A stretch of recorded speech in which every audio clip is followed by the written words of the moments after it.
Welcome back. Now I think we can, now hopefully you have some intuition, and maybe you can figure this out on your own, but I'll show you how to do it. We spent a lot of time on how fast did I throw the ball. How fast was it when I left my hand? Well, let's figure out how high did it go, because that's kind of a cool thing to know as well. So we figured out that the final velocity,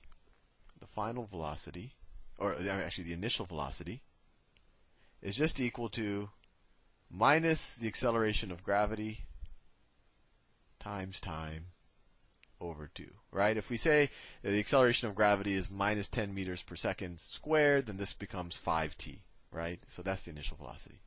So we leave, and the final velocity is just the negative of the initial velocity, right? Going back to what we were doing before, right?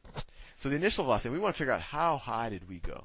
So let's just go back to our basic, we want to figure out this point. We want to figure out how high did this thing go. Right? And that's actually the vertex of this parabola. And if you know the formula for a vertex of parabola, you could do it. But once again, I like to do it intuitively as opposed to memorizing formulas. So we want to figure out how high did this go. Let's call that h. So what happens? I'm going from an initial velocity of vi, and I'm going to a final velocity. Well, not a final velocity. You can kind of call this an intermediate velocity. We go to the velocity of 0. And it takes a time of t sub naught over 2. That doesn't look too good, but it takes, let's say, it takes t over, let's say that it takes t over 2, or t sub naught over 2.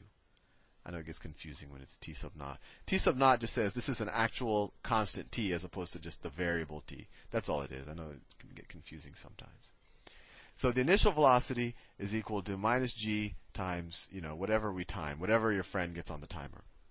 But we also know that between time 0 and time t sub naught over 2, so half the time that your friend has on the timer, the velocity went from this velocity to 0, right? So the average velocity over that time, not the average velocity over the entire time, the average velocity over just this first interval, right? The average velocity here would just be, so it would be v sub I plus 0, right? Because we're kind of this intermediate velocity, plus 0, because we're stationary up here. And we divide that by 2, right? Well, v sub I is just this. So if we take this and substitute it here, we get their average velocity over this time interval is equal to minus g times t sub naught over 4 now. So remember, this is only the average velocity over this time period. The average velocity over the entire time period over t sub naught is actually 0 because we start and end at the same place. And this is kind of an interesting point as to how speed and velocity is different. You're probably thinking, hey, Sal, how could the average velocity over the entire time be 0 when the ball was clearly going quite fast most of the time? Well, that's the difference between speed and velocity. It turns out that the speed was, I agree with you, quite fast the entire time. But when you take the average velocity, all the times that the velocity was positive is balanced off by the times that the velocity is negative. So over the entire period, the average of the velocity is 0. And that makes sense because the ball didn't go anywhere, right? It just came back to where it started. So that's an interesting distinction between speed and velocity. But anyway, going back, and I hope I'm not confusing you, the average velocity over this time period is minus g times the t sub naught over 4. And if we were to graph it here, that would be right here. It would be essentially this. It would be this. It would be this point. Right? This is our average velocity over half the time period. And it would be equal to v sub I over 2, which is equal to this, right? So there, we know our average velocity over this time period. And we also know the time. The time is t sub naught over 2. So we can just say change in distance is equal to average velocity times time. Well, what's the average velocity? It's all this stuff, minus g t sub naught hope you can read that. That's t sub naught over 4. So that is, let me switch some colors just so the average velocity is this. And what's the time? We're saying the average velocity over t sub naught over 2, not the whole t sub naught, not the whole t sub naught. And maybe if I do some examples with numbers, this won't be as confusing. So the time is t sub naught over 2. So t sub naught over 2. That's the time. And so the distance we traveled, so this distance, h, is equal to, if we multiply it out, minus g t sub naught squared over 8. So that's interesting. If I throw a ball, so this is h, and I know I'm making this really crowded. If I throw a ball and it takes, let's say it takes 5 seconds to go all the way up and go all the way down, right? Then, if I just substitute in this equation, so it takes 5 seconds to go all the way up and all the way down. And once again, this is minus g. So if gravity is actually a minus 10 meters per second, so this becomes a positive. So going back, if I say, let's see, h is equal to, so minus g is positive 10 meters per second times, let's say it takes 5 seconds. I think that's just what I said. 10 times 5 over 8. So 40 over 8. It equals 50. Oh, sorry, t squared. I was about to say something. That's not right. T squared. Right? There's a minus g t naught squared over 8. So what's 10 times 25? It's 250 over 8. 250 over 8.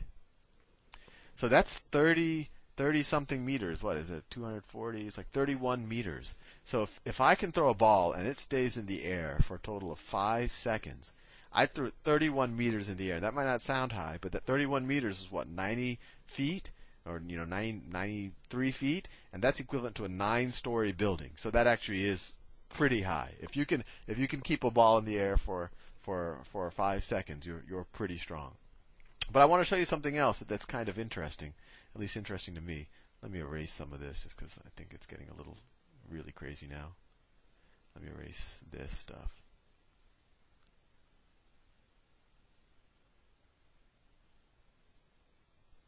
Actually, I'll even erase this stuff. I think you get it now. You can just back up and rewatch it if you ever. That's the beauty of these videos. You don't really have to take notes. You can just back it up and rewatch the video. Let's see. Okay, I think I have a lot of clean space now.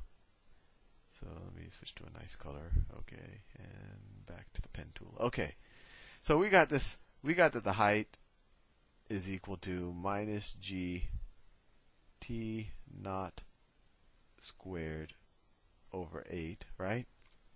But we could have also written this as, and I'm just playing around with this algebraically. This is the same thing as minus g over 2 times t naught squared, t naught over 2 squared, right? This is the exact same thing. And I was wondering, does this concept, does this look familiar? Well, sure. This is in our distance equation that we did before, where we just say that that change in distance is equal to the initial velocity times time plus at squared over 2. At squared over 2. So this term right here looks an awfully lot like this term. And this would be equivalent to this equation if this initial velocity was 0. So how does this relate? Well, another way to think about it is this distance that you're traveling, right? This distance that we're traveling up, it's also the same distance, maybe just the negative, of the distance that you travel down. Right? So if we said that we're starting at this point, right, We start at this point, and at this point the ball is stationary. So it's identical to just taking that ball and dropping it, right? So if we say that we're going to drop a ball from height h, how long does it take? Well, then we can use this formula. If I drop a ball from height h, so the change in distance is going to be minus h, because it's going to go from height h to 0, right? So we can say minus h is equal to the initial velocity is going to be 0. Whoops, I'm over time.